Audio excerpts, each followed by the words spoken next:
te morís de espanto y casi miras como distinguido. Si cada tanto acunas en tu encanto y era tu mundo del ideal.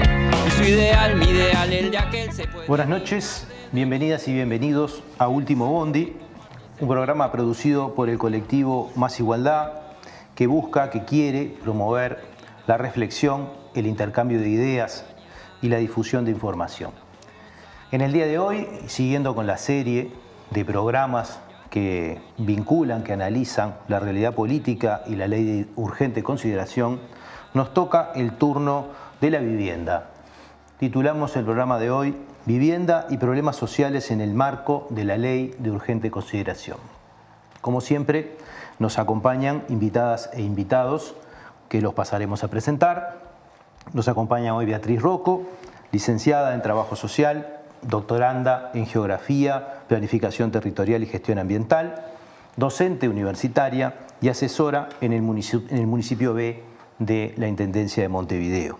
Salvador Esqueloto, arquitecto, docente universitario, ex decano de la Facultad de Arquitectura, ex director nacional de Vivienda, con una muy vasta trayectoria profesional y académica en la órbita pública y en la órbita privada.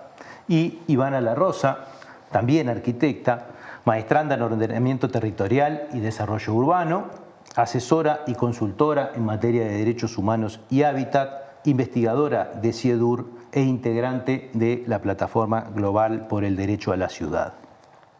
Presentados las invitadas y el invitado, correspondería presentar el tema, aunque es un tema que presentarlo podría llevar demasiado tiempo, por lo cual simplemente vamos a hacer una mención, y es que, como en todos nuestros programas, no vamos a hablar estrictamente y solamente de la ley de urgente consideración, sino del lugar que ocupa, ¿no? Quizá como excusa para la discusión política y también como un camino para interpretar toda una situación que hace a la política institucional de vivienda, que hace a la problemática social y para los cuales los vamos a convidar a esta reflexión. Comenzamos por Beatriz. Tu primera idea sobre el asunto, sobre la reflexión que nos quieras traer. Bueno, buenas noches, antes que nada. A mí me parece que la ley de urgente consideración es un eslabón más dentro de una orientación de gobierno y que esta orientación de gobierno está asignada por algunos puntos que merecen destacarse. Por un lado, creo que un ahorcamiento y un debilitamiento de lo que son las respuestas estatales, un vaciamiento de contenido, pero también de presupuesto. Un guiño fuerte a lo que son los grandes propietarios, pero bajo un discurso y un velo de una preocupación por los más vulnerados.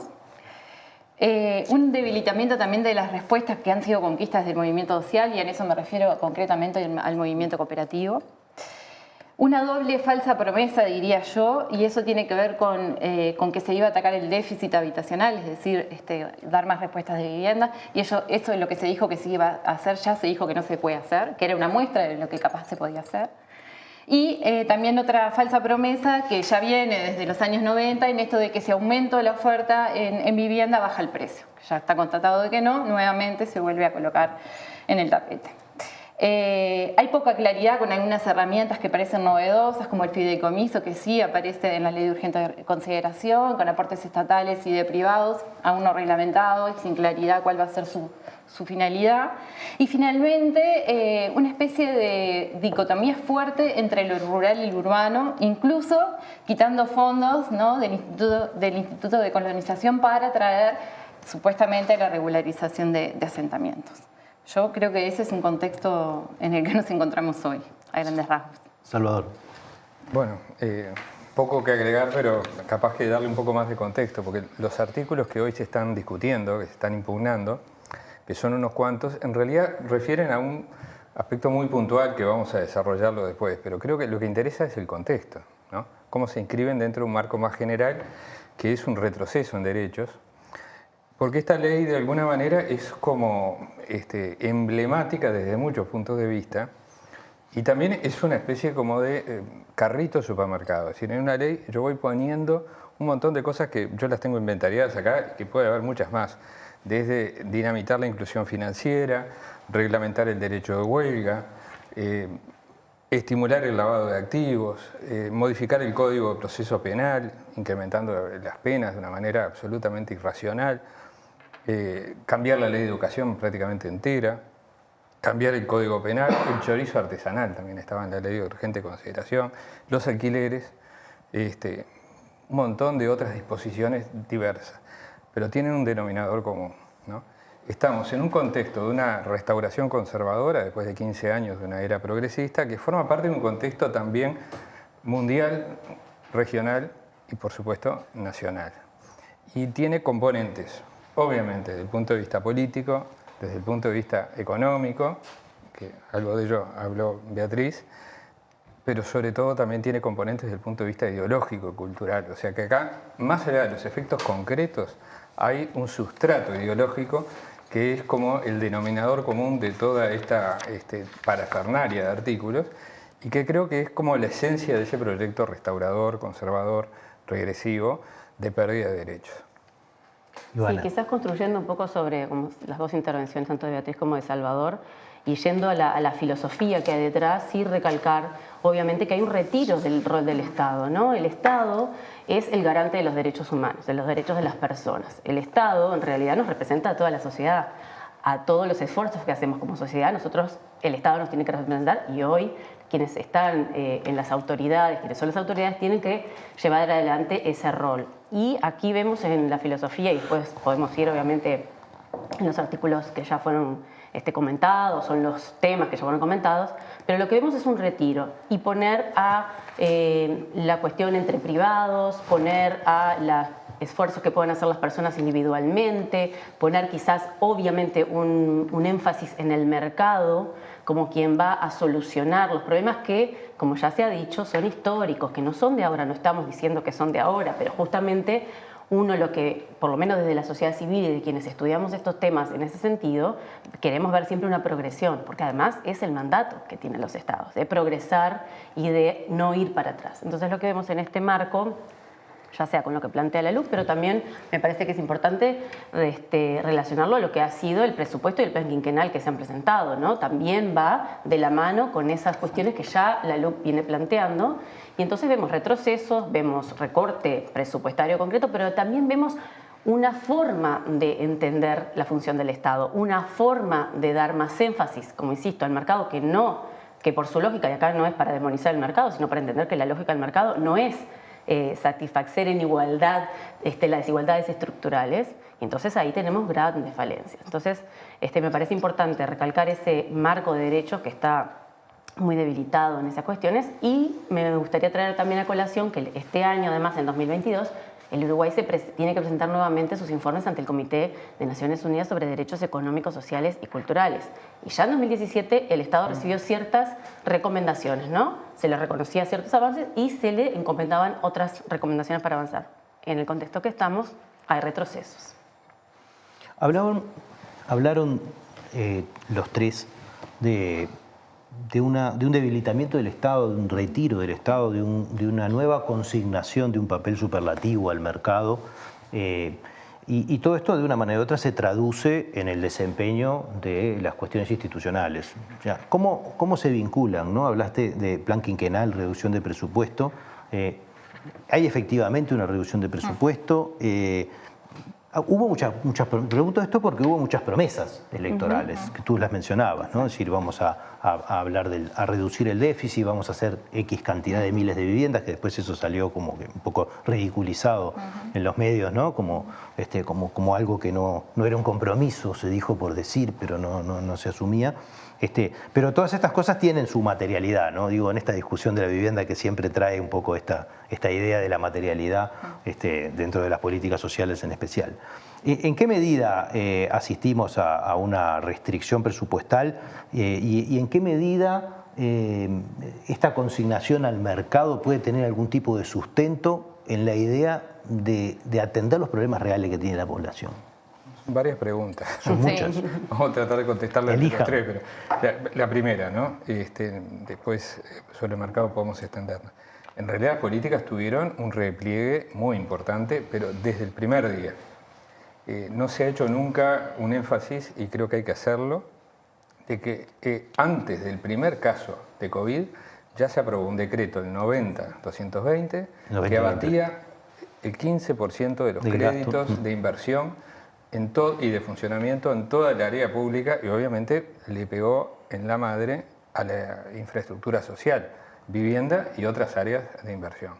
O sea que esto era ya el dato de origen. Se confirmó en el presupuesto y todavía se profundizó en la rendición de cuentas. O sea que ahí hay un retroceso en lo que tú hablabas de la materialidad, porque si no hay inversión, no hay crecimiento del stock por parte del sector público, pero yo diría, desmaterialicemos un poco el tema. Está bien, una parte es la producción de vivienda nueva, la rehabilitación del stock, pero también hay un montón de créditos que están financiando programas de vivienda que tienen que ver con otra cosa que es mucho más esencial, que es el tema del acceso y la permanencia en una solución de vivienda, que no necesariamente quiere decir el sueño de la vivienda propia que nos quieren instalar como un imaginario, ni mucho menos el sueño de la vivienda individual propia en propiedad, sino asegurar que cada familia acceda a una vivienda adecuada en tenencia segura. Eso es el derecho. Sin duda hubo recorte presupuestal, como decía Salvador, tanto en el presupuesto como previo al presupuesto y luego en la rendición de cuentas.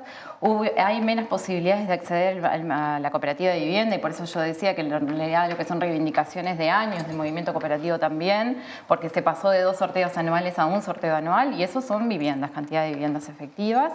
Y por otro lado, esto que decíamos de esta preocupación en teoría por los más vulnerados, pero dejando en manos del mercado y por tanto colocando cada vez más en lugar de mercancía lo que es la vivienda, que como vos decías es satisfactor de una cantidad de otros derechos, ¿no?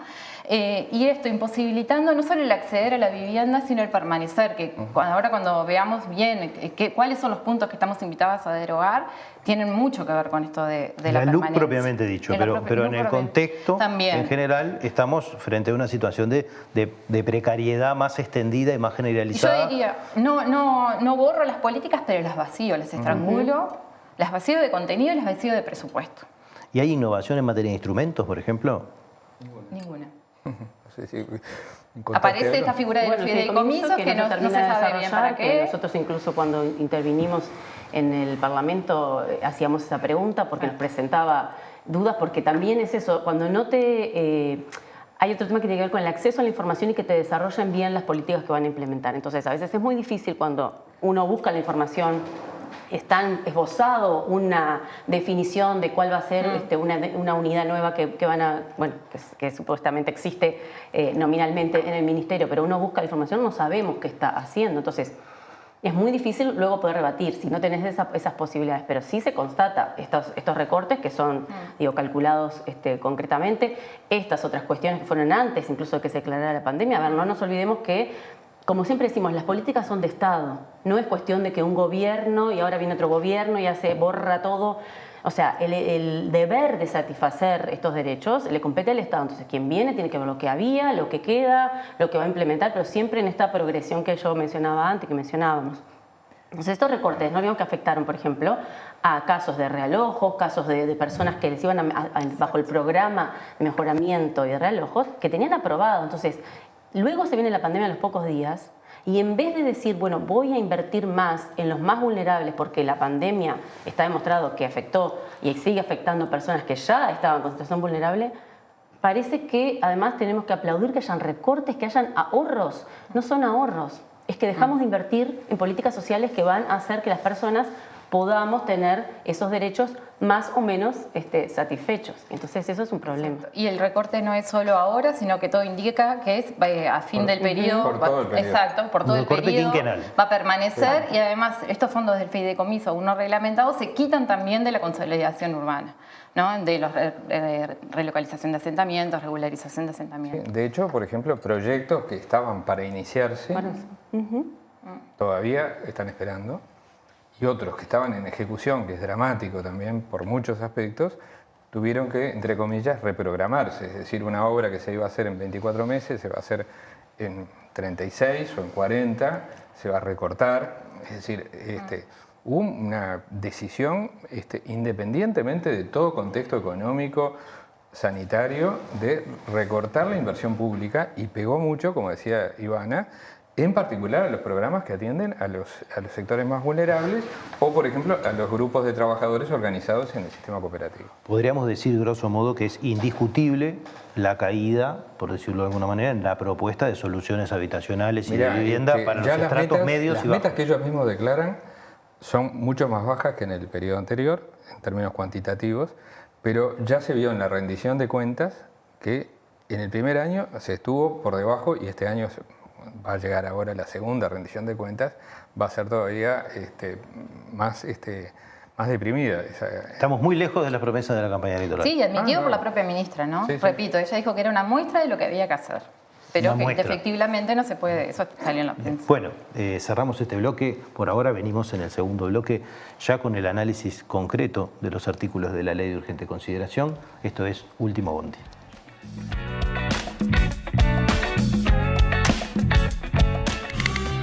Necesitamos una comunicación en sintonía con tu sensibilidad, una comunicación alternativa a la que ofrecen los medios dominantes.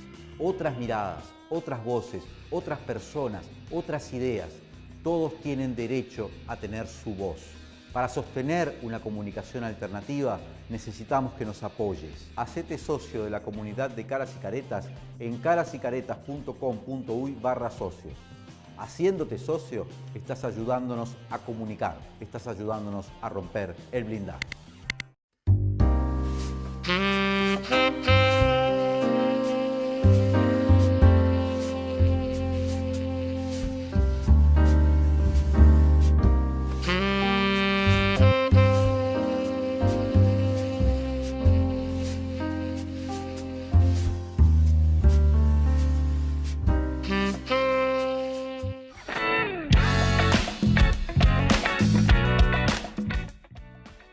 Seguimos en Último Bondi, en este segundo bloque estamos hablando de la vivienda, de los problemas sociales y la Ley de Urgente Consideración.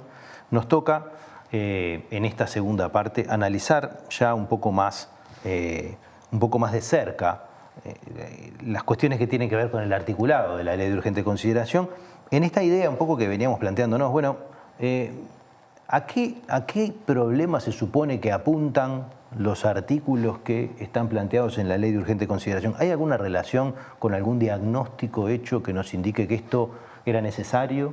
¿Esto trae algún tipo de beneficio a la sociedad o a algún sector de la sociedad? ¿Verdad? ¿Hay ganadores y perdedores, por decirlo de alguna manera, en esto?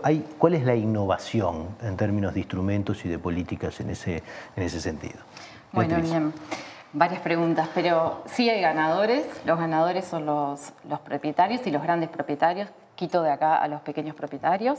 Recordar que lo que se propone derogar con la LUC y en materia de vivienda concretamente tiene que ver con el arrendamiento sin garantías, el alquiler sin garantías, pero no el acceder a una vivienda sin garantía, que eso se podía hacer previo a la LUC, se puede hacer con la LUC. Aún derogándola. Que había como 70.000 viviendas, alquileres sin garantía ya antes de la LUC. Exactamente, exactamente. Y eso aumenta en las pequeñas localidades. Ese porcentaje aumenta en las pequeñas localidades. Eso no se deroga. Lo que sí se quiere derogar son los tiempos para el desalojo. Es decir, lo que queremos derogar es el escaso tiempo que la gente va a tener si tiene que dejar la vivienda por desalojo, sea buena pagadora o mala pagadora. ¿Y eso por qué? Porque en realidad lo que establece la LUC es que yo a partir del tercer día, si estoy alquilando una vivienda, de vuelta con un contrato y sin garantías, y no puedo pagar por X motivo luego de 3 días, empiezo a ser morosa. Si esa situación se mantiene a los 6 días, ya empieza a correr el desalojo. Y tengo 5 días más para el lanzamiento, es decir, una familia extensa que está alquilando, se demoró 3 días, es morosa, en 6 días tiene el desalojo, en 11 días está fuera. Eso, comparándolo con la ley anterior, la 14.219, ocurría en 4 meses, en 120 días, ¿no? Si soy buena pagadora, bien, pagué siempre, estoy al día, ¿no? Pero se me está por acabar el contrato, tengo que hacer un nuevo contrato, el precio por ahí no me sirve, lo que sea. Ahí para resolver mi situación de vivienda tengo 1 mes y 15 días más de lanzamiento, como mucho 45 días, ¿no? Y soy buena pagadora. ¿Y antes cuánto tenías? Y antes tenía entre 6 meses y 1 año. ¿No? Bastante diferente. Que esto ataca lo que decía hoy Salvador, esto de la permanencia, digamos, ¿no? Yo puedo acceder, La seguridad, exactamente, cuando hablamos de seguridad, hablamos de segura, esto, ¿no? de poder permanecer, y en realidad hay que discutir este velo que yo decía hoy, de esto lo hacemos para los más vulnerados para que puedan acceder. Sí, pueden acceder. Ahora, en realidad lo que se está haciendo esto es para los grandes propietarios para que puedan echar, y rápido. Por eso se habla de desalojo express, ¿no? Hay una cantidad más de articulados que son bien importantes y bien interesantes, como que la estructura monitoria, que en realidad esto se falla sin la palabra del vulnerado, digamos, sin que pueda defenderse previamente. Que el dueño puede hacer todo esto aún teniendo deudas con el Estado. Eso es increíble, eso sí no existía antes. Yo puedo hacer absolutamente todo esto. El dueño puede ser un moroso por el Estado. Puede ser un moroso y puede hacer absolutamente todo esto. Y puede no ser el dueño. Exacto. Y puede no ser el dueño también. Y también que se puede rescindir el contrato, aun si yo no pude pagar gastos comunes, algún impuesto, algún consumo, eso ya es motivo para rescisión del contrato. Entonces, a la hora de elegir, como dijimos, yo puedo alquilar sin garantía con la ley anterior y con la LUC. Lo que me cambia es que tan rápido voy a quedar afuera de la vivienda. ¿Quién va a elegir eso? ¿El inquilino va a elegir? No, voy a elegir la que me echa más rápido de la vivienda. ¿O el propietario para...? Sí, porque el inquilino ya podría hacer ese mismo negocio sin la LUC. Exactamente. De hecho, hay 70.000 ejemplos de que así es. Exacto. El gran propietario va a decir, bueno, a la hora de ofrecer mi vivienda, que además las condiciones de las viviendas no va a estar regulada porque es sin garantía, tengo la ventaja de que lo echo más rápido a la persona afuera. Y quiero ubicar en esto a los grandes propietarios, porque el pequeño propietario lo que le interesa es el ingreso. Yo te iba a preguntar justo eso. ¿Por qué los no le interesa echar a la persona o la inestabilidad en sus ingresos, porque vive de esa renta seguramente el pequeño propietario. Ahora, el gran propietario especula y te sube el precio y te bajo el precio y un mes que no me pagues, ¿en qué me cambia mis ingresos? Entonces es bien importante poder de acá diferenciar también a los pequeños propietarios de los grandes propietarios. La seguridad en la vivienda también es la seguridad en el alquiler para el pequeño propietario. Exactamente. Por eso acá esto es un guiño a los grandes. Salvador. Y también es un placebo esto. Yo te decía hace un rato la imagen del carrito del supermercado, ¿no? En ese carrito se puso una mini ley, que es esta, que tiene 34 artículos, que son los que se están impugnando. Aparentemente esto tiene origen en un antiguo proyecto de ley que presentó el actual presidente, Luis Lacalle, cuando era diputado, o sea que ya lo tenía en mente. Una idea... Sí. Y como dicen los chistes ahora que hacen los muchachos, ¿no? ¿Qué puede salir mal, no? No pido garantía, le doy mejores condiciones al propietario, es maravilloso. Es la libertad. Es la libertad. Pero no solo es la libertad, sino que, claro, la gente no tiene garantía, le soluciono, no tenés que traerla. Y el propietario le digo, mirá, tenés una enorme cantidad de ventajas. Pero si lo mirás bien, todo esto que dijo recién Beatriz, todos los 34 artículos no hablan del inquilino. Hablan de las enormes e incluso draconianas condiciones que puede tener el propietario, a tal punto que puede ser deudor del Estado, que no tiene que acreditar la propiedad tampoco, puede ser un tenedor, un poseedor de derechos posesorios, no tiene que presentarse al juzgado demostrando ser propietario, se le dan todas las facilidades al arrendador, es casi un mecanismo parecido al de una pensión, es decir, el famoso asunto terrible, ¿no? Que uno se atrasa en una pensión y le ponen el candado. Bueno, es algo similar. Y se quiere presentar con una cierta, digamos, respuesta a aquellos sectores que tienen dificultades para tener garantías. Después podemos hablar un poco más de esto, porque en realidad alternativas hay y existen. Sí, esas las queremos hablar en el último bloque. Exactamente, pero se viste de eso. Y último punto que me parece que es bien interesante, un argumento que se ha dado en algunas polémicas recientes es decir, bueno, pero ¿qué daño ha hecho esta ley? ¿No? Muéstrenme. Incluso se dice, pero no se firmaron contratos con este mecanismo, porque el otro sigue vigente, son dos dispositivos paralelos. ¿Y por qué no se firmaron contratos? Y no se firman por dos razones. La principal es que los propietarios, los pequeños propietarios que ya ahora, no les sirve. No, claro. Porque es una situación de precarización tal que nadie va a querer, dicen los operadores inmobiliarios. Un propietario no acepta alquilar por este régimen porque se arriesga mucha cosa. Quiere un buen inquilino que le pague siempre y no alguien que lo tenga que echar a la semana que viene. Con garantías como las que se usaban hasta el momento, con una ley que era un decreto ley de la dictadura, que formó parte de una política de liberalización de alquileres, todo lo que ustedes digan, pero que todavía tenía una gran, digamos, carga garantista que venía del viejo Estado. No era tan liberal como este. No, para nada, no. Tenía una enorme cantidad de reaseguros para los inquilinos. que acá se tiran por la borda. Ahora, claro, no se hicieron contratos con este marco. Entonces, el argumento para mantener la ley es, como no se hicieron contratos, nadie se perjudicó, mantengamos la ley. Es el mismo de, como no aumentamos los combustibles, ¿no? No los aumentamos, bueno, no nos aumentamos todo lo que se podía haber aumentado según la ley. Ahí va, según la ley. ¿Cuál es el perjuicio? ¿No? Pero es una espada de Damocles, así haya una sola familia que esté en esta situación, ¿no? Sí. ¿Y esto no se parece un poco también, desde una perspectiva de derechos, a esta otra idea de la inclusión financiera, que se supone que te da la libertad de que vos elegís cómo te van a pagar, pero que en realidad lo tenés que hacer al lado del patrón? Perfecto, eso quería traer para complementar un poco. Primero, de vuelta, el retiro del Estado, pero me parece que es gravísimo y que no debemos no recalcarlo. El Estado dice, bueno, entre particulares que se arreglen como si las dos partes en cuestión fueran iguales. Es imposible que haya esa igualdad. Nosotros lo sabemos, porque si uno tiene que alquilar y encima va a optar por este régimen porque no tiene las garantías. ¿Y por qué no tiene las garantías? O porque no tendrá un salario regular, no llegará a los montos. Vaya uno a saber, quieren solucionar esos problemas que son objeto de políticas sociales por el lado de los más débiles, las más débiles. Acá cortamos, nadie se mete, se arreglan entre ustedes como si fuésemos iguales, y no es. Y por el otro lado, con otras disposiciones de la propia, como tú decías, la inclusión financiera, la liberalización. ¿Qué pasa? Ya está también estudiado. Esos sectores que tienen que ir a aceptar un trabajo, y si el patrón o la patrona me dice, bueno, pero yo no te voy a pagar con una cuenta del banco, te voy a pagar en la mano, ¿qué es lo que va a aumentar? La precarización de esas condiciones. Condición que me sigue abonando a este grupo de personas ya vulneradas por otros motivos que no van a acceder por eso mismo a ninguna otra garantía. Entonces, de vuelta, atenta a la seguridad de la tenencia, a, como decían ellos, tener casas o destino a habitación de fincas que quizás ni siquiera estén habitables, y volvemos a los componentes del derecho a la vivienda. La vivienda adecuada tiene que ser habitable, tengo que ser capaz de soportar los gastos que implican la vivienda, que no van a ser solo el alquiler o los gastos tributarios y demás, ¿no? Tengo que acceder a servicios públicos, o sea que tiene que estar ubicada adecuadamente también para que yo acceda.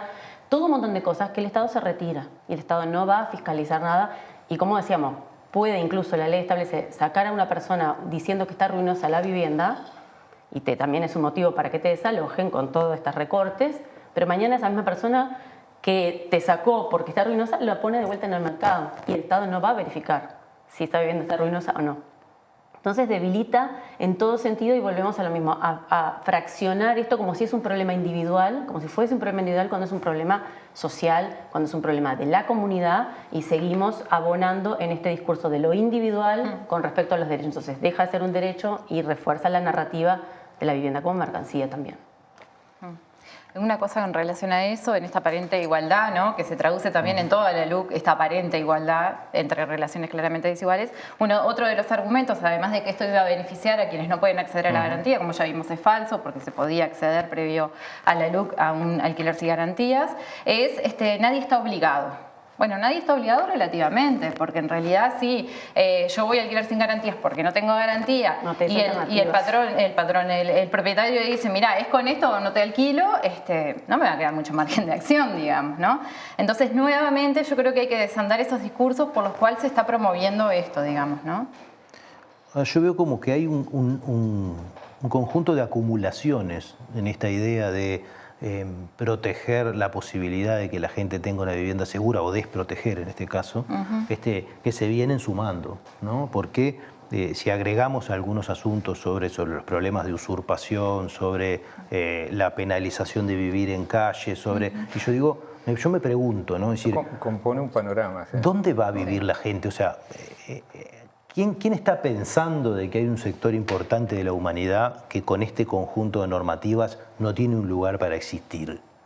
¿No? Porque me preocupa esto, ¿no? O sea, estamos hablando de un conjunto de avances de una legislación que en realidad es muy desprotectora, ¿no?, de un conjunto de sectores que obviamente, como decías vos, precisan políticas sociales, ¿no? De una manera o de otra, que es parte de la sociedad en la que vivimos y que lo tenemos asumido, además se asume también desde el sistema político, pero parece como inconsistente, ¿no? Y por eso yo les preguntaba hoy, del punto de vista del diagnóstico, ¿cómo se justifica ¿no? En toda esta idea. De una manera un poco indemostrable. Es decir, hay mucha gente, por ejemplo, jóvenes o personas de bajos ingresos que no tienen hoy acceso a una garantía, o por lo menos accederlo es oneroso o tiene algún problema para concretarlo, y supuestamente esto le daría una solución, ¿no? Esto lo vemos en los discursos de estos días, ¿no? Porque todos los días hay actos que todos los grandes medios de comunicación transmiten a las horas de los informativos, donde se habla de los grandes logros o beneficios que daría esta ley, y uno de los temas que se pone en el eje, porque aparte es caro al presidente de la República, al sector político del presidente, a los voceros de ese sector, diciendo como que esto da solución a aquel, incluso llegaron a decir peón de campo, bueno, capataz o lo que sea, que lleva a su hijo a estudiar a la capital y que entonces, bueno, omiten que había y hay programas con el INJU, con la Universidad de la República, financiados y apoyados por el Fondo de Garantías del Ministerio de Vivienda para dar garantías a jóvenes que vienen a estudiar, ¿no? Que ese es el camino, no la precarización, ¿no? O el caso de familias de muy bajos ingresos, ¿quién va, bueno, por necesidad a entrar por este camino? Un poco lo que tú decías, ¿no? Esa asimetría entre el arrendador y el arrendatario lleva a que si no tengo más remedio, bueno, agarro, aunque sea espantosa, la solución que tengo adelante, ¿no? Entonces ahí es donde el papel del Estado tiene una centralidad y se lo quiere debilitar. Yo veo, y esto sí es motivo del tercer bloque, pero que al igual que en los 90 vamos camino a abrir de nuevo la fábrica de asentamientos que tuvo este país, porque mucho se ha hablado de ese tema, pero poco de su historia, ¿no? Lo cual podemos sí abordar en el próximo bloque, de cara un poco a plantear quizás la problemática en perspectiva de futuro, ¿no? O sea, en perspectiva programático-estratégica de qué cosas hay para hacer, de qué se ha aprendido, cuánto han rendido los instrumentos. Es un problema económico, además es un problema conceptual. ¿Cuáles son los temas pendientes que tiene la sociedad para discutir en un pacto social inclusivo? Volvemos en el tercer bloque de Último Bondi en un minuto.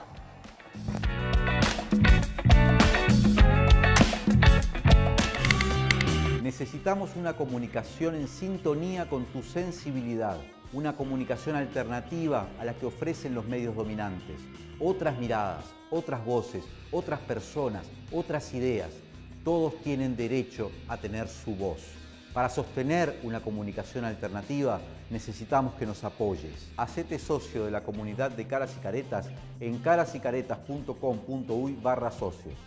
Haciéndote socio, estás ayudándonos a comunicar, estás ayudándonos a romper el blindaje.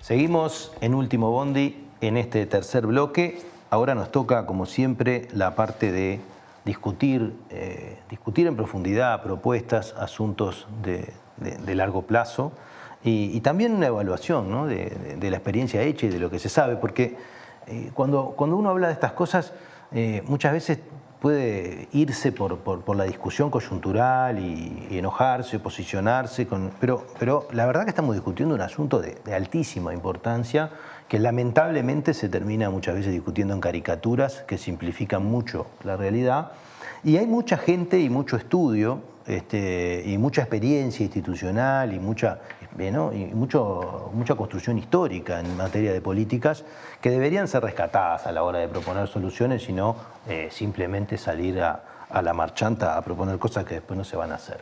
Entonces, desde esa perspectiva, a mí me interesaba también invitarlos a tirar algunas ideas, ¿no?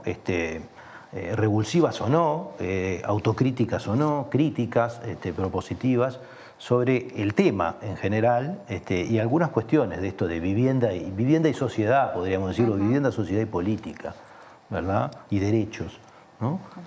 Pero bueno, los invito a eso. Bueno, varias cosas. En términos de propuestas, ¿no? Si lo que preocupa es que la gente pueda tener garantías para alquilar, si esa es la preocupación, digamos que no es el caso, pero si esa fuera la preocupación, hay una cantidad de instrumentos que Salvador mencionaba algunos, que ya existían y que lo que hay que hacer es fortalecerlos y ampliarlos y ampliar el abanico y la diversidad de población objetivo, ¿no? Garantías de alquiler. Hay buena, o sea, hay una evaluación positiva de ellos. Positiva. Sí, claro. Quizás lo que uno podría decir es el alcance que tuvieron, ¿no? Es decir, eso habría que más presupuesto, más alcance y más diversidad de población objetivo, digamos, ¿no? Siempre ampliar, no reducir, no retirarnos, como decía Ivana, ¿no? El subsidio de alquiler es otra de las medidas que también para otro sector de la población, ahora sí, el más vulnerado, fue otra de las medidas que también facilitó el acceso y la permanencia a la vivienda, porque era un subsidio de alquiler por 2 años y muchas veces se evaluaba y se podía dar por más tiempo también. Incluso se llegó a colocar una política de Estado que no se llevó a cabo, que era la vivienda pública de alquiler. Nosotros llegamos a firmar un convenio, de hecho, entre la Intendencia y el Ministerio de Vivienda, y ahí quedó. Y eso sí era una medida novedosa, porque era el Estado poniendo en su stock vivienda en modalidad de alquiler. Y esto también tiene que ver con romper esa idea de que la única manera de estar seguro y de poder permanecer en una vivienda es mediante la compra, mediante ser propietario, ¿no? El Estado pone a alquilar una vivienda del Estado.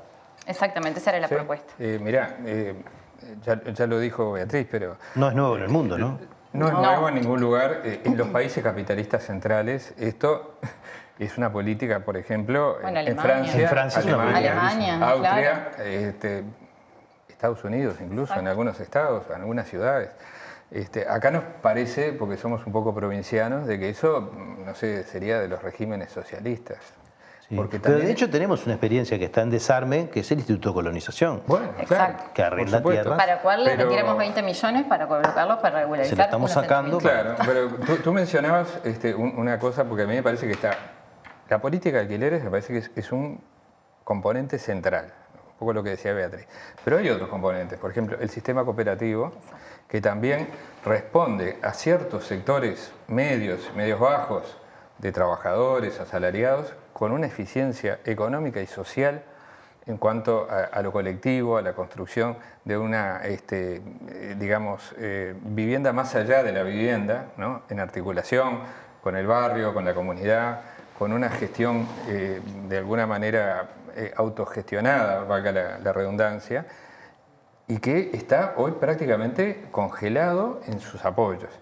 Y lo último que vos mencionabas, que también es increíble, se recortaron aquellos programas vinculados a aquella población más vulnerable, básicamente dos, el programa de Realojos, que fue muy exitoso, obviamente que es un programa muy caro, porque es el más drástico de todos, pero que tiene... Más caro es no tenerlo. Pero, claro, pero que tiene una evaluación altamente positiva, bueno, y hoy está prácticamente detenido. Y el programa de mejoramiento de barrio, que significaba una mejora urbana general con algunas mejoras parciales de las viviendas en aquellos asentamientos informales o precarios que tenían viabilidad de sostenerse en el lugar, eso también tuvo una drástica reducción y un enlentecimiento, lo cual conspira justamente contra ese proceso de reducción sostenido que se venía realizando desde el año 2005-2006 en adelante.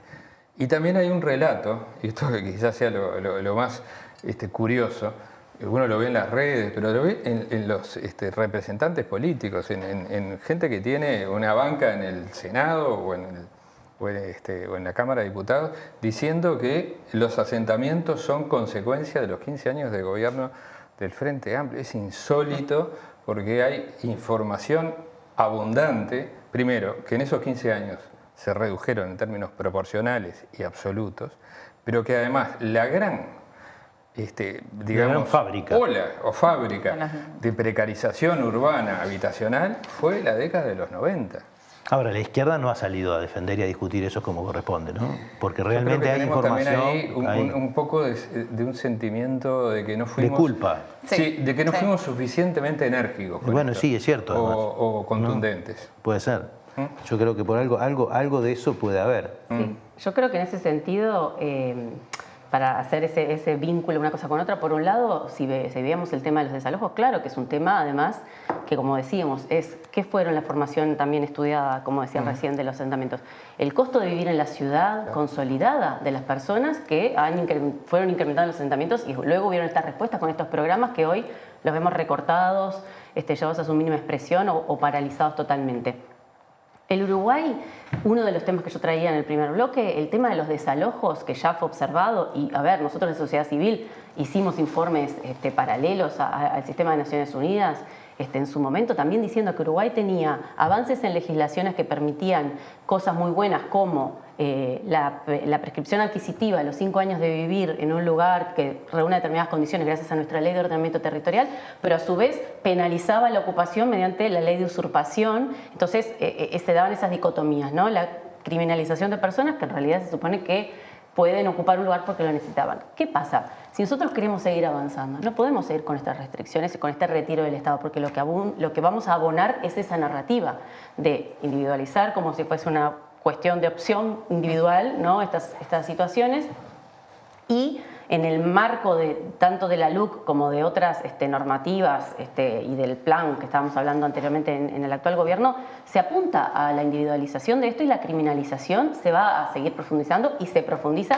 y lo vemos también con las disposiciones que tienen que ver con la seguridad y con la concepción de seguridad y cómo el otro es alguien que es diferente a mí y del cual yo tengo que cuidarme y del cual yo sospecho. Todo abona a una narrativa que tenemos que contrarrestar, porque nosotros somos parte de una sociedad, el Estado está obligado a responder con políticas públicas, no es una cuestión de querer o no querer, es su obligación.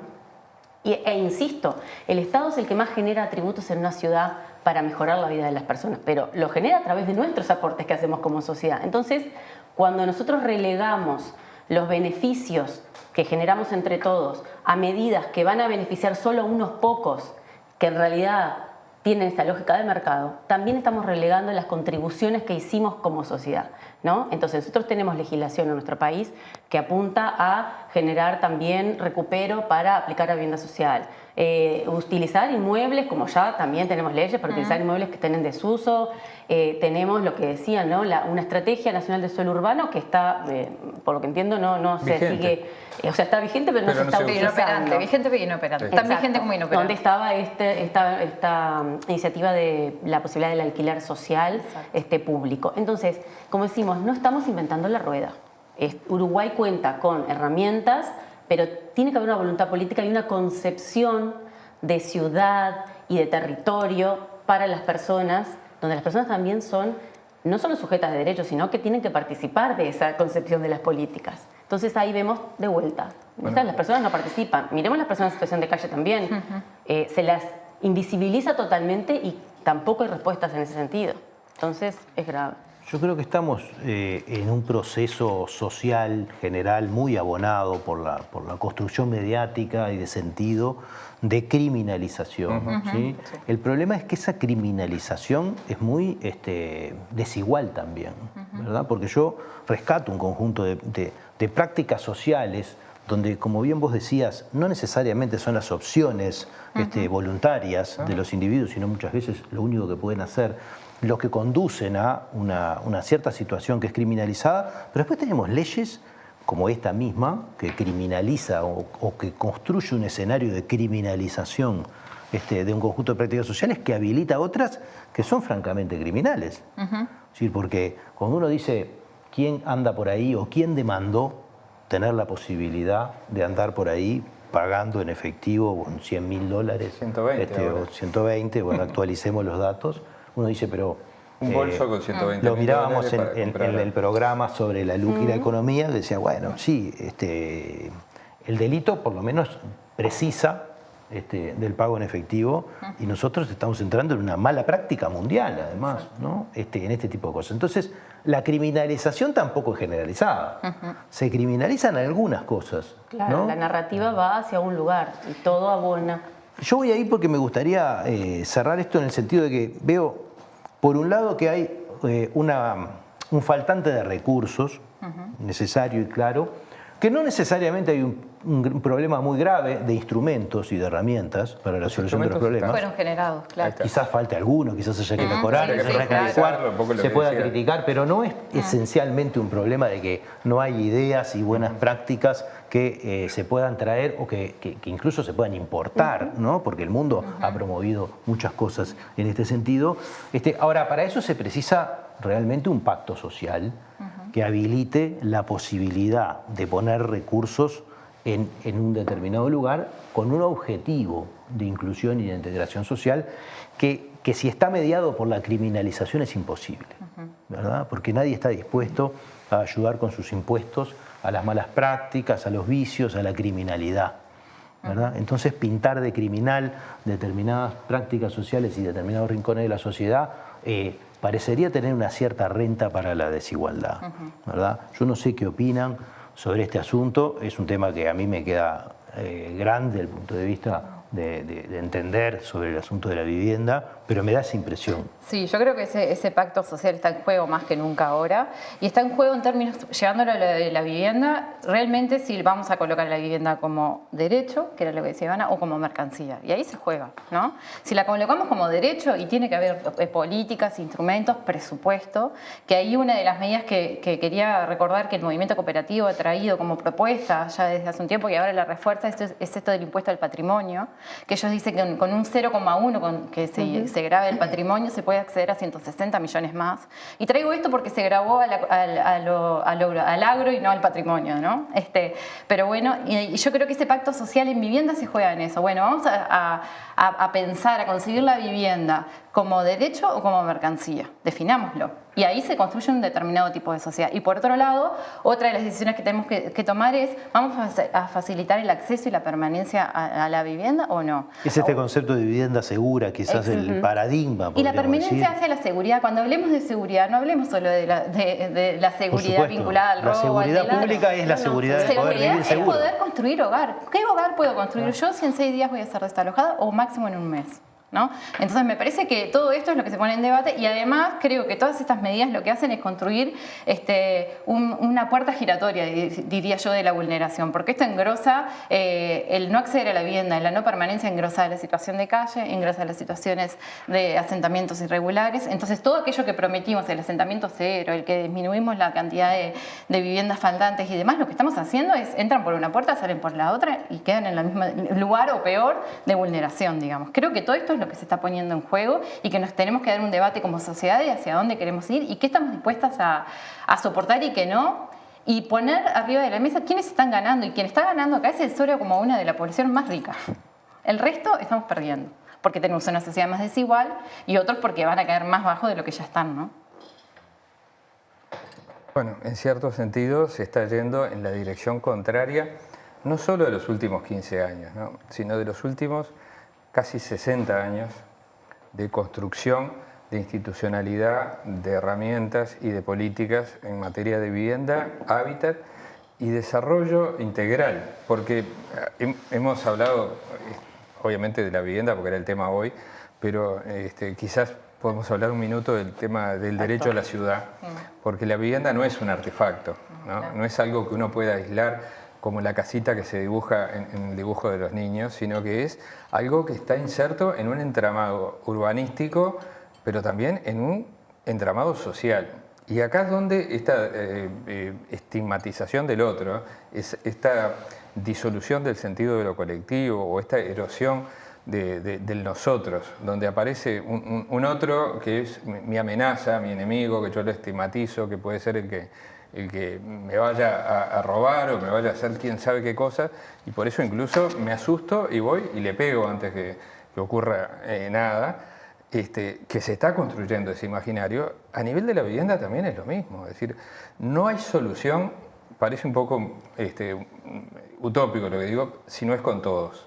Es decir, no hay solución solo para los trabajadores, no hay solo para los sectores pasivos, no hay para los pequeños propietarios, no hay para los excluidos. Es decir, si no hay una diversidad de instrumentos y de programas con una vocación de universalidad, acá es donde estamos un poco en la matriz del Estado social uruguayo, ¿no? Es decir, esa vocación de universalidad que tiene la educación pública o la salud pública, ahora con el Sistema Nacional Integrado de Salud, no tenemos todavía incorporado que debe también, primero, involucrar al conjunto de las políticas sociales y en particular a la de vivienda, ¿no? Si esto no ocurre, seguimos segmentando y seguimos perdiendo gente que se nos cae. Bueno, tenemos que cerrar. Bueno, si para cerrar con eso hacer el énfasis nada más, que yo lo decía hoy antes, ¿no? Este es un tema colectivo, pensar el territorio, en este caso desde la perspectiva del derecho a la ciudad, y hacer el énfasis que justamente los atributos que tenemos en el territorio, en las ciudades particularmente, pero en todo el territorio, son con los esfuerzos colectivos. Entonces, si perdemos de vista eso, estamos yendo a lo individual y justamente nosotros estamos brindando un montón de esfuerzos que deberían ser canalizados justamente para que esas desigualdades se puedan superar.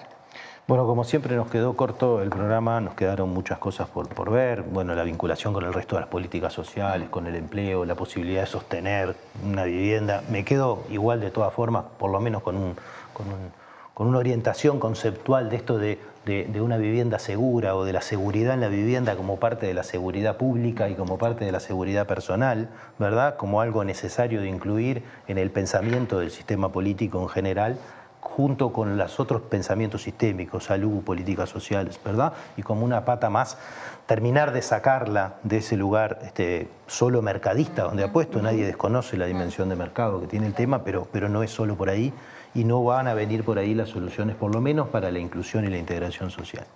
Les agradecemos mucho, esperamos encontrarlos en algún otro programa. Bueno, esto es Último Bondi y nos despedimos de esta forma para volver con otra propuesta la próxima semana.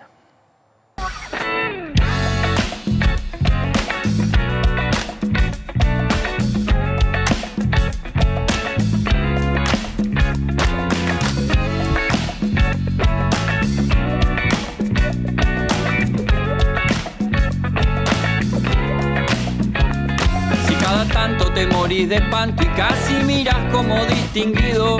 Si cada tanto acunas en tu encanto y era tu mundo el ideal. Y su ideal, mi ideal, el de aquel se puede mirar desde lo distinto. Si por las noches compartís el tinto con ese que piensa solo igual que vos.